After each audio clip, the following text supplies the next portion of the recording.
기회라는 제목으로 말씀 전하겠습니다. 구약 성경에서 이스라엘 백성들이 큰 물을 건넌 아주 중요한 두 개의 사건이 있습니다. 하나는 홍해를 건넌 것이고 나머지 하나는 바로 오늘 우리가 읽은 본문의 배경이 되는 요단강을 건넌 사건이에요. 이 두 사건은 구약 성경 전체에서도 가장 중요한 사건들 중에 하나이고 또 굉장히 그만큼 큰 의미와 상징성을 갖고 있습니다. 이 사건이 굉장히 중요하다는 것은 그들이 단순히 강을 건넌 자체가 중요하다기보다 그 강을 건너는 사건을 둘러싼 모든 정황들, 그리고 그 앞뒤 과정, 모든 과정 가운데 하나님이 하신 말씀들이 중요하다는 거겠죠.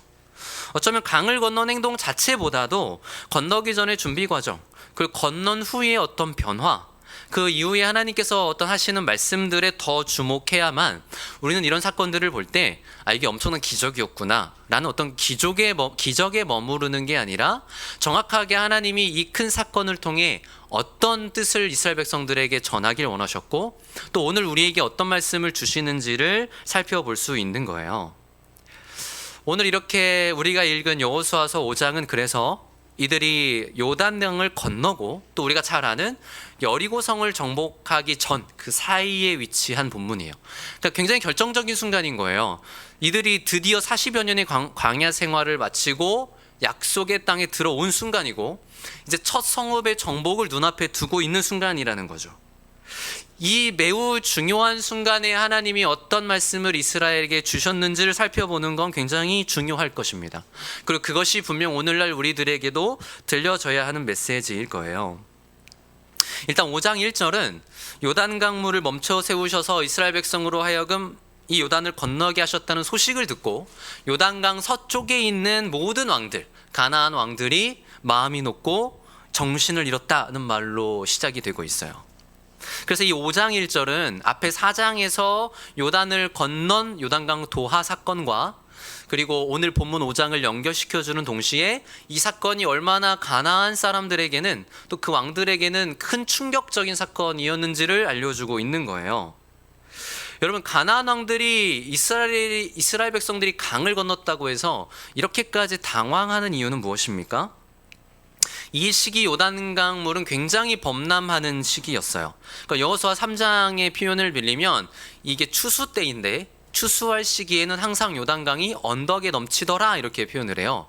그러니까 언덕에 이렇게 넘실넘실 될 만큼 이게 건널 수 있는 상태가 절대 아니라는 거예요. 그러니까 이 시기에 강은 그 물도 범람한 상태고 유속도 굉장히 빠르기 때문에 배가 있어도 건너기 거의 어려운 수준의 지금 시간이라는 거죠. 근데 이런 강을 그 많은 백성들이 건넌다는 건 사실 어떻게 여겨져요? 불가능해 보이는 거예요. 그러니까 당연히 가나안의 왕들은 지금 저 이스라엘 백성들이 요단강 저쪽에 진을 치고 있는데 지금은 못 건너오겠지.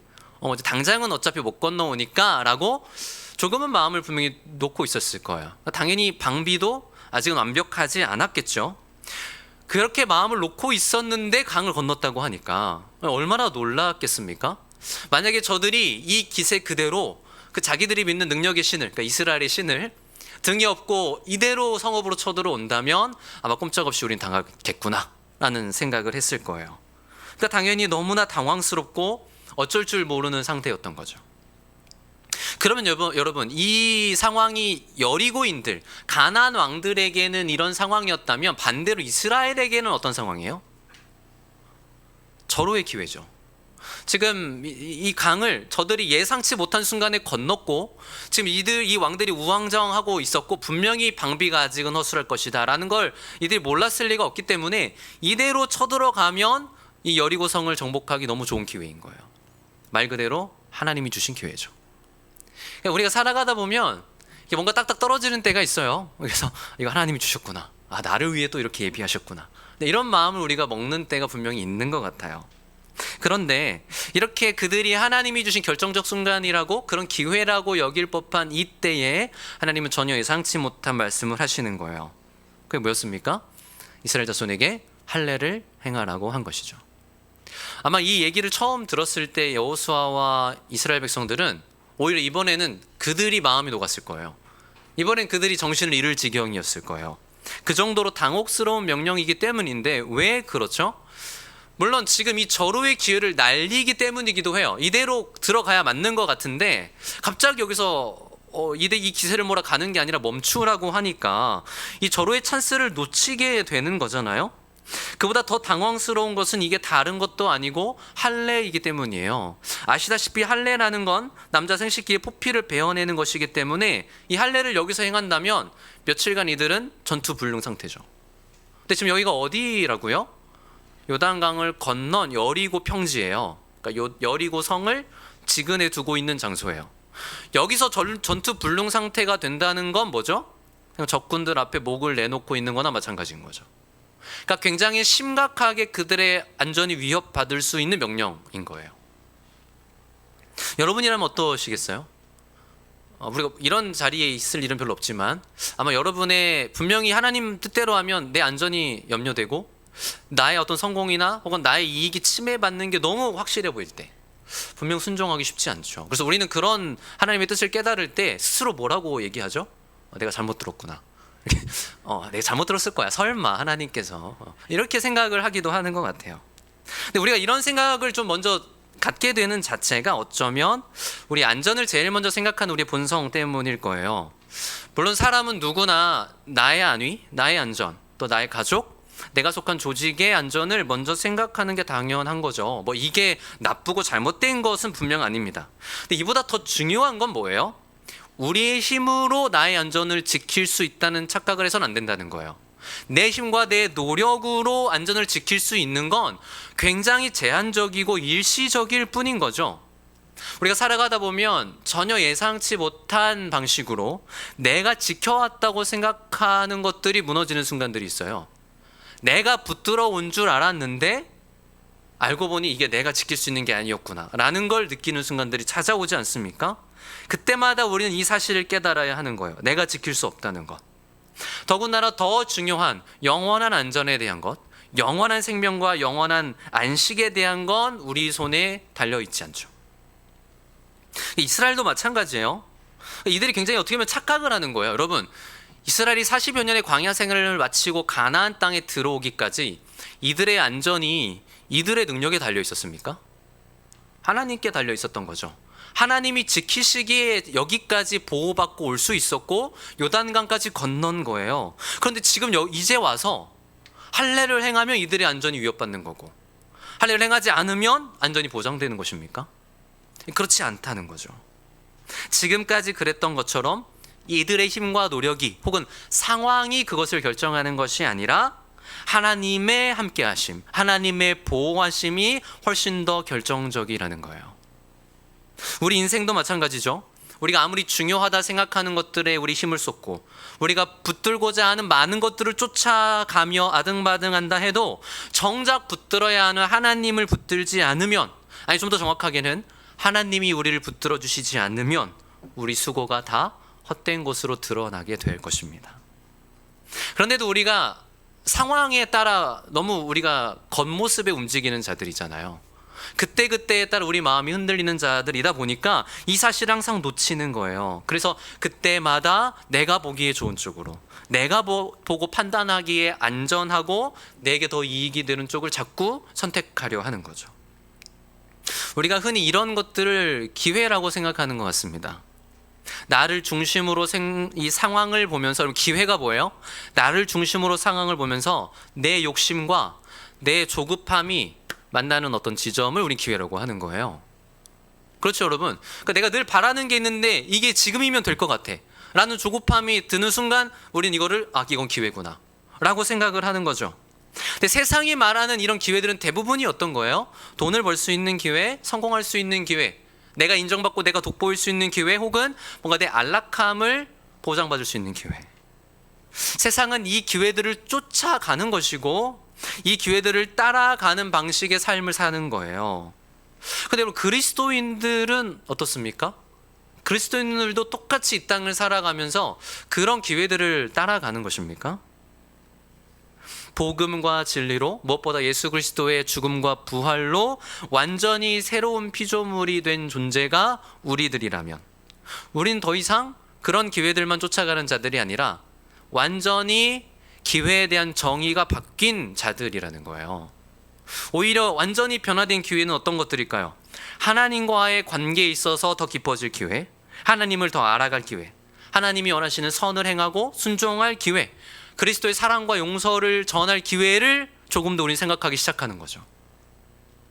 죄의 매인 상태에서 벗어나 우리가 자유인이 되었다는 건 그 자유를 가지고 이전에는 쫓지 않았던 그 기회들을 잡으려는 자가 되었다는 의미인 거예요. 그래서 쉽게 말하면 이런 거예요. 이제 그리스도인들 앞에는 어떤 문제가 놓이는 거냐면 육신적 기회를 잡으려 하느냐 아니면 하나님을 더 얻고자 하느냐. 결국 이 문제로 갈리는 거예요. 내게 주어진 시간, 내게 주어진 기회들을 통해 내가 무엇을 붙들려고 하는가. 여전히 나는 세상적 기회를 붙들려고 그것을 쫓아가고 있는가 아니면 하나님을 얻고 그리스도를 얻고 그 안에서 발견되려 하는가. 완전히 다른 차원의 고민이 시작돼요. 이전에는 그냥 나도 돈 벌 수 있는 기회, 내가 성공할 수 있고 더 잘 되는 기회를 쫓아갔었는데 그리고 그걸 절호의 기회라고 얘기했었는데 이젠 달라진 거예요. 이제 이 고민이 하나님과의 관계 속에서 하는 고민이 시작되는 거예요. 여러분들 그래서 그런 고민하실 때 많으시죠? 예전에는 그런 고민하지도 않았고 그럴 필요도 없었는데 이제는 어떤 기회가 오면 무슨 고민을 시작해요? 이게 정말 하나님이 기뻐하실까? 이게 정말 하나님이 보시기 합당할까? 내가 이 일을 통해, 이 선택을 통해 하나님과 더 가까워지는 일이 될까? 아니면 오히려 멀어질 것인가? 하나님이 정말 이걸 기뻐하실까? 이런 것들이 더 중요해지면서 그게 우리를 고민하는 기회가 되는 거예요. 어쩌면 하나님은 오늘 본문에서도 이스라엘 백성들이 이런 경험을 하길 원하셨던 것 같아요. 아니, 좀 정확하게는 하나님이야말로 이걸 기회로 삼고 계세요. 어떤 기회? 무엇이 정말 중요한지를 가르쳐 주실 기회. 그들이 약속의 땅에 진입해서 빨리 저 땅을 차지하고 저 성읍을 차지하는 게 제일 중요한 거야 라고 생각할 법한 이 순간에 하나님께서는 훨씬 더 중요한 일이 있다는 것, 훨씬 더 근본적이고 영원한 가치를 지니는 일이 있다는 것을 여기서 가르쳐 주실 기회로 생각하시는 거예요. 그래서 명령하신 게 뭐였어요? 할례를 행하는 거였어요. 근데 할례가 대체 무슨 의미를 갖기에 하나님께서는 갑자기 이 결정적 순간에 할례를 행하라 하시는 것입니까? 할례에 대해서 간략하게만 설명을 해드리자면, 여러분 성경에서 할례가 제일 먼저 등장하는 곳이 어디입니까? 창세기 17장에 하나님이 아브라함에게 나타나셨던 그곳이에요. 하나님이 아직 아브라함 아니고 아브람이었을 때입니다. 아브람이었을 때 하나님께서 나타나셔서 언약을 맺어주세요. 근데 이 언약을 맺으시면서 그 증표로서, 하나의 표징으로서 할례를 행하라고 하시거든요. 우리 이 부분을 좀 같이 읽어보겠습니다. 창세기 17장 10절에서 11절입니다. 여기는 함께 찾으시면 더 좋을 것 같아요. 말씀을 띄워주셔도 좋고요. 찾으실 수 있는 분들은 찾아보겠습니다.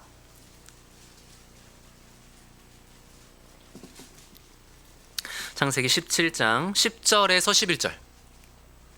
17장 10절에서 11절 같이 한번 읽어보겠습니다. 시작. 너희 중 남자는 다 할례를 받으라. 이것이 나와 너희와 너희 후손 사이에 지킬 내 언약이니라. 너희는 포피를 베어라. 이것이 나와 너희 사이의 언약의 표징이니라. 자, 할례를 행하는 것이 뭐라고요? 언약의 표징이라고요. 그리고 이것이 너와 너의 후손까지도 지킬 내 언약이라고 하세요. 그러면서 강력하게 한마디를 덧붙이시는데 14절입니다. 17장 14절. 여기도 같이 읽겠습니다. 시작. 할례를 받지 아니한 남자 곧 그 포피를 베지 아니한 자는 백성 중에서 끊어지리니 그가 내 언약을 배반하였음이니라. 할례를 안 받으면 이게 그냥 뭐 단순히 깜빡했어요, 그렇게 중요한지 몰랐어요 할 문제가 아니라는 거예요. 백성 중에 끊어질 만큼의 일인데 왜요? 그게 하나님과의 언약을 배반한 일이기 때문에. 그러니까 하나님은 이걸 굉장히 중요하게 여기셨고, 그렇기 때문에 반드시 처음 아브라함에게 얘기하실 때부터 절대 이것을 잊지 말라고 하신 거예요. 자자손손 대대로 할례를 받으라고 하신 거예요. 그게 내 언약 백성이라는 표다. 근데 할례가 중요한 또 하나의 이유가 있어요. 그게 뭐냐면 할례를 받은 사람만 유월절을 지킬 수 있었기 때문이에요. 이것에 대한 얘기가 출애굽기에 나와 있는데 여긴 제가 읽어드리겠습니다. 출애굽기 12장 48절. 여기 말씀 띄워주시고요. 제가 읽어드릴게요. 너희와 함께 거류하는 타국인이 여호와의 유월절을 지키고자 하거든 그 모든 남자는 할례를 받은 후에야 가까이하여 지킬지니 곧 그는 본토인과 같이 될 것이나 할례 받지 못한 자는 먹지 못할 것이니라. 이게 지금 여호와께서 처음으로 이스라엘 백성들이 유월절을 지켰던 그날 주신 말씀이에요. 이걸 대대로 너희가 지켜야 되는데, 유월절을 자자손손 지킬 것인데 만약 타국인도 지키고자 하면 먼저 할례를 받고 지키게 해라. 할례 받지 못한 자는 참여하지 못한다. 여러분, 이 유월절이 어떤 사건입니까? 그래서 지키라고 하신 유월절이, 그들이 애굽에서 출애굽하던 그 밤에 어린 양, 흠 없는 어린 양을 잡아서 그 피를 이렇게 문 주변에 바른 거잖아요. 그래서 그 밤에 임했던, 애굽에는 10번째 재앙이었던 그 죽음의 심판이, 그 피를 보면 그 집은 그 죽음의 심판이 넘어갔죠. 그래서 사실 그들의 생명이 구원받았고, 이 결정적 사건을 통해 애굽에서 그들이 나왔어요. 근데 이게 왜 그토록 중요한 사건입니까? 이 어린 양의 피가 곧 대속의 피를 상징하고, 궁극적으로는 누구의 피를 상징하는 거예요? 하나님의 어린 양, 예수님의 피를 상징하는 거죠. 우리가 구원을 얻을 수 있는 유일한 근거가 뭐예요? 하나님이 나를 보실 때 뭘 보시죠? 이렇게 나를 보면 어쩔 수 없어요. 가야 돼요, 저기 지옥으로. 근데 하나님이 나를 보실 때 우리 안에 뭐가 있습니까? 예수님의 그 십자가 보혈이 있는 거예요. 그래서 그 보혈을 보시고 넘어가는 거죠. 그게 우리가 심판이 넘어간 유일한 이유이고 근거예요. 예수 그리스도의 이루신 그 십자가 보혈의 의. 그러니까 이게 그 정도로 중요한 사건이라는 거예요. 그렇기 때문에 하나님이 이 유월절을 대대로 지키라고, 매년마다 자자손손 지키라고 하신 거예요. 이걸 기억하라고. 너희가 무엇으로부터 구원을 얻었고 어떻게 구원 얻었는지를 잊지 말라고. 근데 유월절에 참여하려면 뭘 받은 자여야 한다고요? 할례를 받은 자여야 한다고요. 근데 중요한 건 이거예요. 지금 여기 본문에 다시 여호수아서로 돌아오시면, 여기 이스라엘 백성들은 할례를 받은 자들이 아닙니다. 그 이유를 본문이 설명해 주는데 4절을 한번 보시겠습니까? 제가 읽어드릴게요. 여호수아가 할례를 시행한 까닭은 이것이니, 애굽에서 나온 모든 백성 중 남자 곧 모든 군사는 애굽에서 나오는 광야길에서 죽었는데, 그 나온 백성은 다 할례를 받았으나 다만 애굽에서 나오는 광야길에서 난 자는 할례를 받지 못하였습니다. 이게 무슨 말이냐면, 애굽에서 나올 당시의 장정들은 다 할례를 받은 상태였어요, 전통에 따라서. 그래서 실제 유월절에 참여했던 자들이죠, 한번. 근데 그렇게 광야길에 나온 후에, 이 사실 출애굽 소위 1세대라고 불리는 이들, 출애굽 1세대들은 다 어떻게 됐죠, 여러분? 광야에서 불순종하고 반역함으로 말미암아 다 광야에서 죽게 되었어요. 그리고 지금 오늘 여기 가나안을 들어온 자들은 출애굽 2세대, 즉 이 광야에서 출생한 자들이에요. 근데 이들은 할례를 받았어요, 못 받았어요? 할례를 받지 못했어요. 7절을 한번 더 보시겠습니다. 7절을 보시면, 그들의 대를 잇게 하신 이 자손에게 여호수아가 할례를 행하였으니 길에서는 그들에게 할례를 행하지 못하였으므로 할례 없는 자가 되었음이었더라. 길에선 그들에게 할례를 행하지 못하였으므로, 이게 이제 한글 성경에 좀 오해의 소지가 있습니다. 길에선 못 받았다. 이게 광야길이니까 할례를 받을 만한 상황이 못 되었나 보다. 그래서 뭐 받고 싶어도 못 받은 건가? 이렇게 생각하실 수도 있는데 아니에요. 그냥 언어를 보면 그런 뉘앙스 없이 그냥 할례 안 받았다 이렇게 나와요. 그러니까 할례를 안 받았어요. 그러니까 할례 없는 자가 되었다고 딱 명시하고 있죠. 할례 없는 자가 되었음이니라. 여러분, 할례를 못 받았다면 지금 가나안 땅에 들어온 이스라엘 백성들은 유월절을 지킨 적이 한 번도 없습니다. 실제로 출애굽기부터 오경을 쭉 보면 이들이 처음 애굽에서 나오던 그날 밤에 유월절을 지키고, 민수기를 보면 그 다음 둘째 해에 한 번 더 유월절을 지켜요. 근데 그게 마지막이에요. 2년 차까지 지켰으니까 남은 38년 동안 유월절을 지킨 적이 없어요. 이거 심각한 문제죠. 그러니까 오늘 요단을 건너 약속의 땅에 들어온 출애굽 2세대들은 유월절은커녕 할례도 받지 않은 자들이었다는 거죠. 이게 의미하는 바가 무엇입니까? 쉽게 말해서 이들은 하나님의 언약 백성이 아니에요. 아니에요. 이들은 혈통적으로는 물론 아브라함의 자손이에요. 그들은 핏줄로서는 이스라엘 백성이 맞아요. 그러나 하나님의 언약 백성으로 주신 할례를 받은 적이 없기 때문에, 우리 아까 읽은 창세기 17장 말씀에 따르면 이들은 그냥 안 받은 정도가 아니라 배반자죠. 하나님의 언약을 분명히 배반한 것이다 얘기하셨어요. 언약을 배반한 자들이고 언약을 위반한 자들이에요. 하나님의 언약 이미 밖에 있는 자들이에요. 당연히 유월절도 지킨 적이 없어요. 그럼 이들은 대체 뭐예요? 언약 백성도 아니고 오히려 언약을 위반한 자들인데, 창세기 말씀에 따르면 이들은 오히려 약속의 땅을 허락받기는커녕 언약 백성에서 끊어져야 될 자들이죠. 언약 백성에서 끊어진다고 했으니까. 굉장히 우리에게 이것이 의미 있게 다가와야 돼요. 그냥 이스라엘이니까 들어갔나 보다 이렇게 생각해서는 안 되는 거예요. 엄밀히 말하면 하나님께서는 이들을 약속의 땅까지 데려가실 의무가 전혀 없습니다. 그들을 그토록 보호하시고 인도하시고 요단강을 또 건너게 하실 이유가 하나도 없는 거예요. 하나님께는 그런 책임이 없으신 거예요. 이미 이들은 언약을 배반한 배반자이고 위반자예요. 언약 관계에서 벗어나 있고 자기들을 구원하신 하나님을 기억하는 유월절조차 지킨 적도 없어요.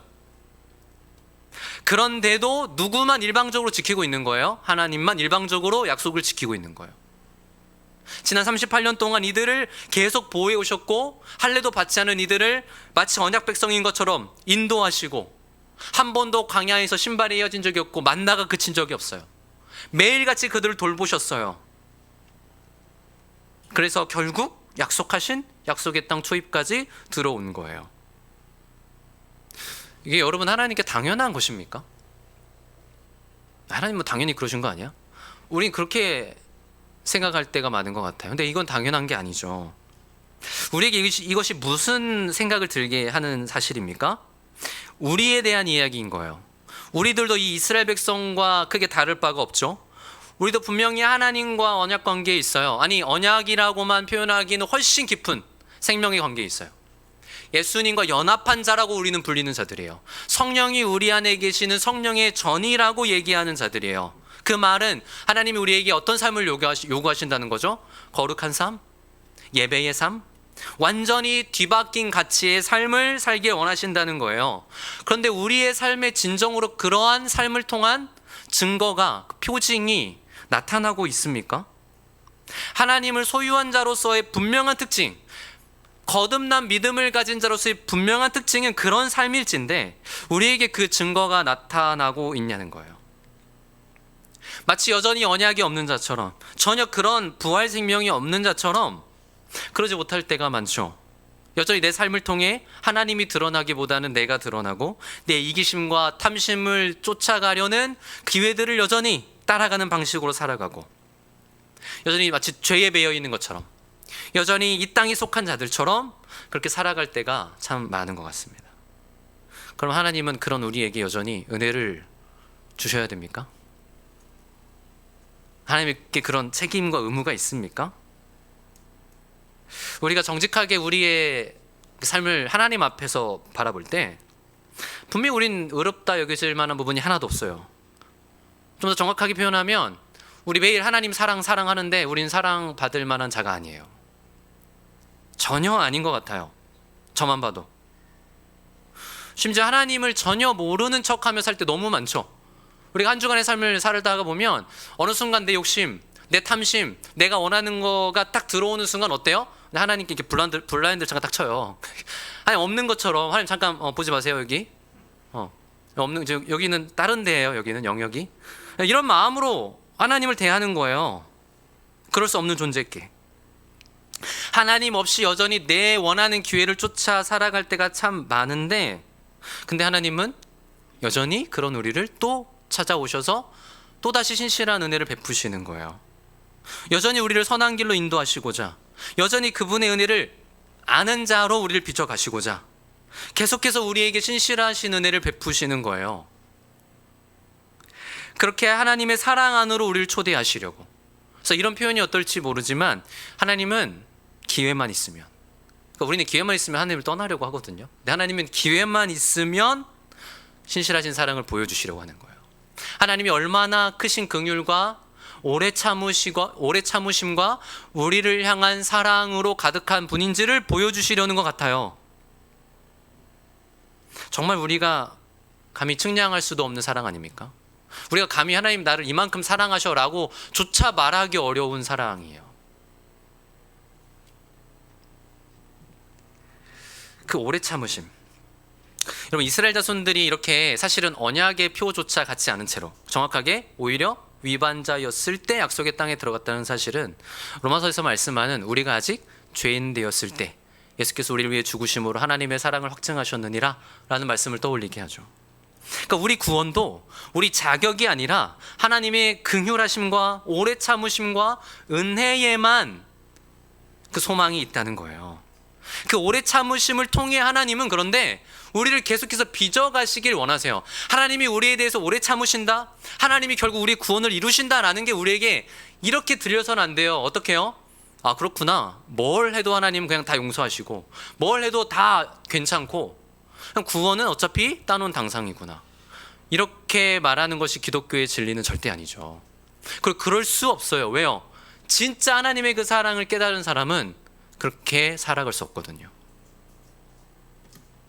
그 하나님의 깊은 사랑을 깨달은 자는 이제 진심으로, 정말 목마른 심정으로 하나님과의 그 사랑의 관계로 들어가고 싶은 거예요. 그런 하나님이라면 그 하나님께 내 삶을 맡기고 싶은 거예요. 무엇으로도 나를 선한 길로 인도할 수 없는 이 세상 속에서 하나님이 나를 인도해 주시기를 간절히 바라게 되는 거예요.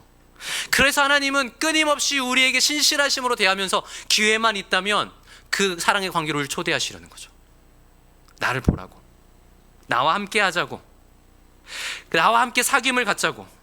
이게 가장 우리 인생에서 중요하기 때문에 끊임없이 기회만 있으면 우리를 부르시는 것입니다. 그것이 오늘 본문에서 하나님이 이 결정적 순간에 이스라엘 백성에게 할례를 받게 하시고 또 유월절을 지키게 하시는 이유예요. 할례를 다시 행함으로써 하나님의 그 언약 관계 안으로 다시 초대하시는 거죠. 그러니까 지금 이건 단순한 또 종교 의식을 행하는 게 중요하다는 얘기를 하는 게 아닌 거예요. 겉으로 드러나는 이 할례라는 행위를 통해 하나님의 진짜 성품을 깨닫고 그 뜻이 무엇인지를, 그 은혜를 무엇인지를 경험하기를 원하시는 거죠. 여러분, 할례를 통해 하나님이 정말 이스라엘에게 원하시는 게 무엇입니까?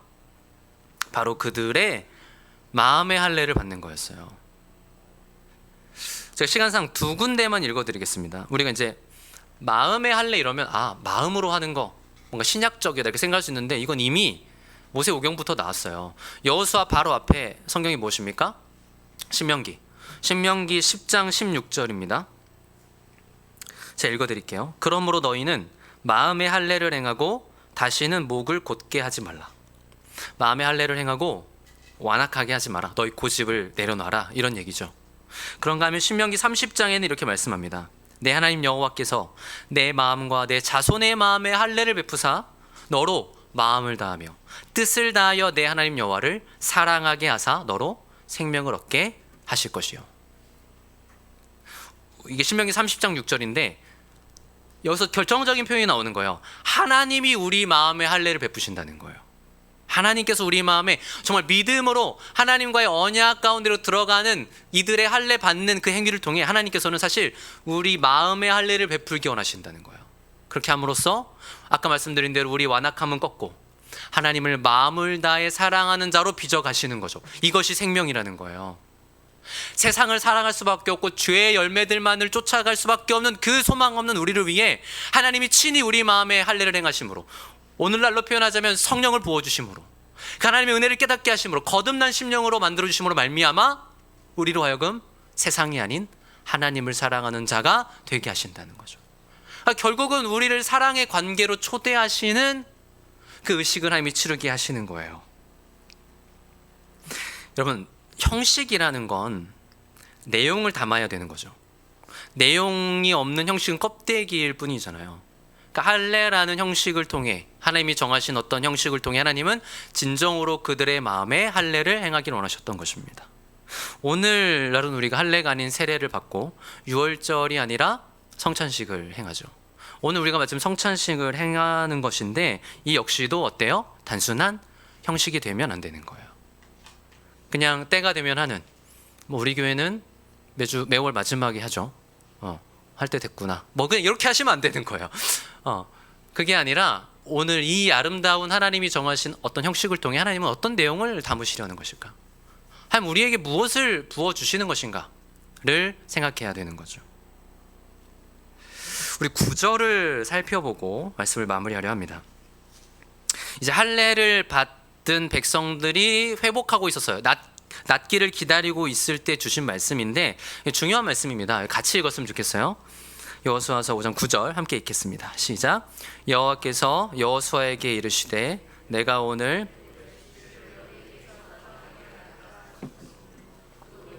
오늘까지 길갈이라 하느니라. 아멘. 애굽의 수치를 너에게 떠나가게 하였다. 여기서 떠나가게 하다라는 여기에 해당하는 히브리어가 갈랄이라는 히브리어인데, 이게 원래 의미가 이렇게 굴러가다요. 굴러가다. 그러니까 너희의 수치를 다 굴러가게 해버리겠다. 다 떠나게 하겠다. 라는 의미에서 길갈이라고 쳤어요. 그러니까 길갈도 이 갈랄에서 온 거예요. 그래서 오늘까지도 여기를 길갈이라 부른다라고 기록이 되어 있는데, 애굽의 수치를 떠나가게 하셨다는 게 무슨 의미입니까? 물론 이제 이런 설명이 있어요. 애굽에서 이들이 나온 지 이미 42여 년이 지났기 때문에 애굽인들이 이들을 굉장히 조롱했을 것이다. 왜요? 아니 그렇게 우리나라에서 나가더니 여태 광야에서 저러고 있네. 우리 가끔 이런 조롱 듣죠? 마음 아프게. 하나님 믿는다더니 저러고 있네. 뭐 이렇게 이런 조롱, 혹은 왜 이스라엘의 신은 뭐 그렇게 능력이 있는 줄 알았더니 여태 저들에게 땅 하나도 못 주고 저러고 있어? 라는 어떤 조롱이 있었을 수 있어요. 그래서 오늘 이들이 이 드디어 요단강을 건너 약속의 땅에 진입했기 때문에 그 수치를 오늘 떠나가게 하셨다라는 의미라는 설명이 있는데, 근데 제가 볼 때는 좀 더 다른 의미가 있는 것 같아요. 왜냐하면 그렇게만 보기에는 지금 타이밍이 어때요? 할례를 받은 후에 이 얘기를 하셨어요. 할례를 받고 나서야 이제 낫기를 기다릴 때 너희에게서 애굽의 수치가 떠나가게 하셨다. 여러분, 애굽이 상징하는 게 뭐죠? 세상의 방식, 구원받기 이전의 삶, 출애굽 전이니까요. 좀 더 정확하게는 죄에 매여있던 죄의 종되었던 상태죠. 그 수치를 떠나가게 하셨다는 건 뭐예요? 그러면 그들의 이 할례 받음을 통해, 하나님의 언약 백성이 됨을 통해 그들로 하여금 죄의 수치를 떠나가게 하셨다는 거죠. 하나님을 잊고 살아왔고, 사실은 언약을 이미 배반하고 살고 있었고, 언약 바깥에서 살면서 진정 하나님과의 관계를 누리는 게 무엇인지도 모른 채 전혀 이전과 다를 바 없는 방식으로 하나님의 진노를 쌓아가는 삶을 살았을 뿐인 그들, 그 자체가 얼마나 큰 죄악이고 수치인 줄도 모르고 살아온 그들의 수치를 여기서 떠나게 하신 거예요. 하나님이 친히 다시 언약을 맺게 하심으로써.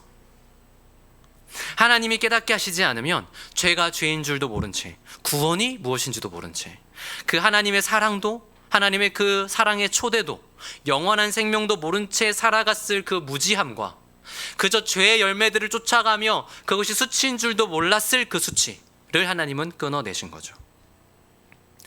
길갈에서 이들의 수치를 떠나가게 하신 하나님은 또한 십자가에서 인간의 수치를 떠나가게 하신 하나님인 거예요.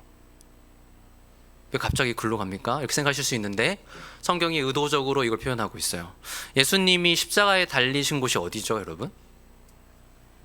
성경 퀴즈. 어디죠? 세 글자입니다. 골고다죠. 골고다. 골고다를 마가복음을 보면 해골의 곳 이렇게 설명했어요. 해골의 곳이라고 하는 골고다. 제가 추측하기는 여기가 해골들이 굴러다니는 곳이라 골고다로 지었구나 했어요. 왜냐하면 골고다의 어원이 히브리어인데 이게 갈랄입니다. 굴러가다. 뭐하고 똑같아요? 길갈하고 똑같아요.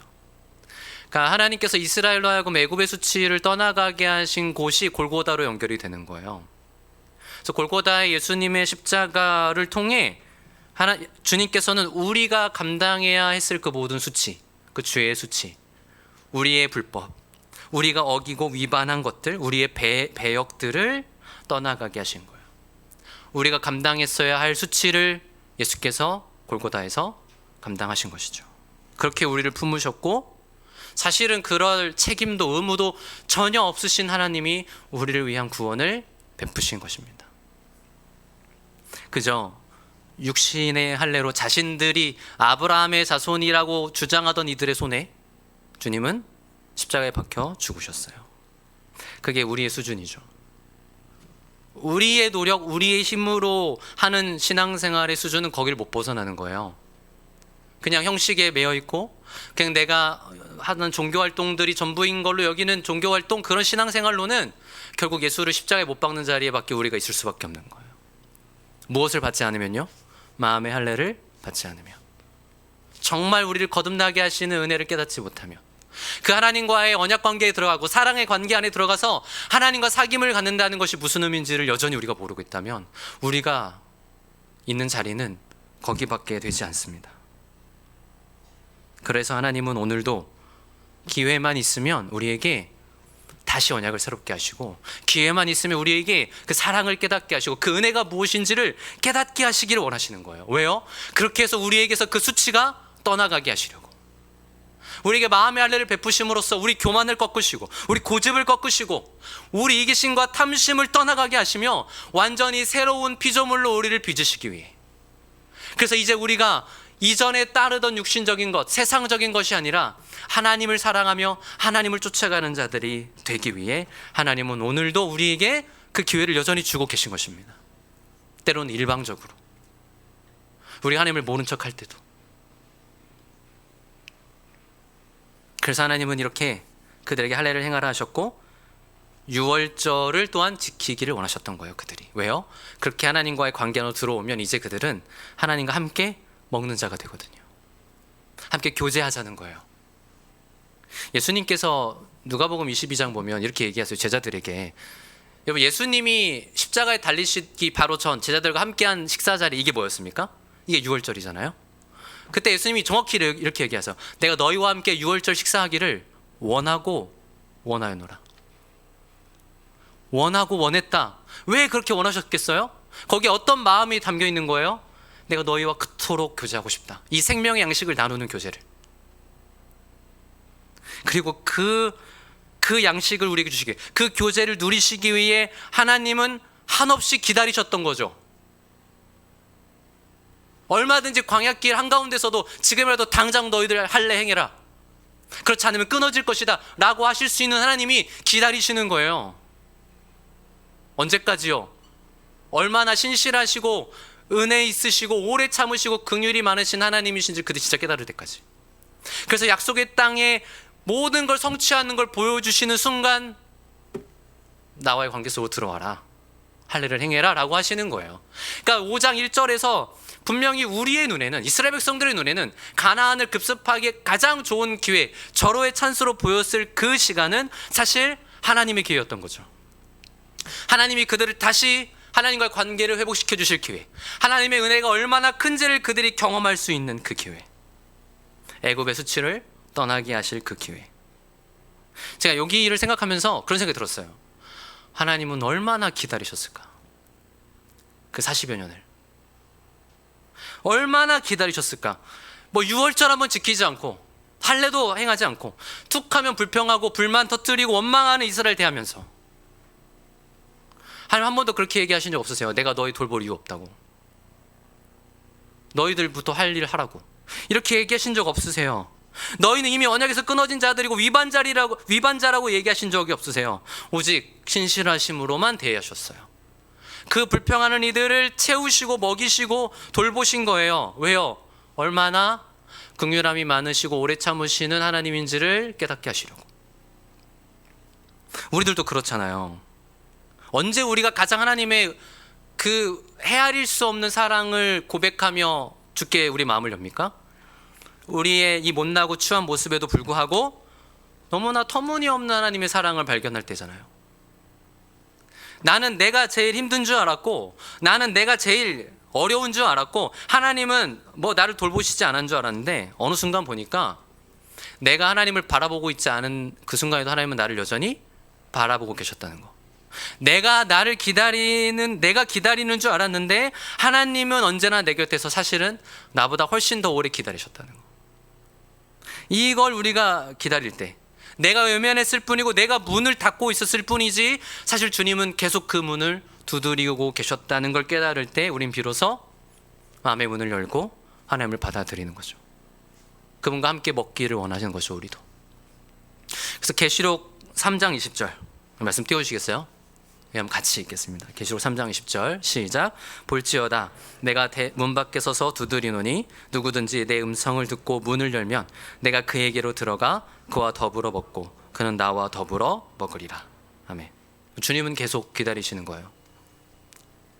함께 먹기를, 함께 교제하기를, 그 사랑의 관계 안에서 하나님을 누리기를, 세상은 줄 수 없는 것들을 허락하시는 그 하나님의 안으로 우리가 들어오기를. 여러분의 삶의 많은 기회들을 통해 글쎄요, 우리는 어떤 기회를 쫓아가는지 모르겠어요. 근데 하나님은 계속 이 기회들을 우리에게 주고자 하시고 또 하나님의 기회로 삼으시는 거예요. 오늘 우리도 성찬을 행함으로써 우리가 주님의 이 식탁을, 이 교제를 함께 누리는 자들임을 다시 기억했으면 좋겠습니다. 이게 어떤 의미인지, 단순한 어떤 형식이 아니라 주님이 이를 위해 어떤 것을 이루셨는지를 기억하고 어떻게 우리로 하여금 수치를 떠나가게 하셨는지 다시 깨닫기를 소망합니다. 하나님은 오늘 이 성찬이라는 기회를 통해서도 우리에게 은혜 주시기를 원하고 계십니다. 우리 함께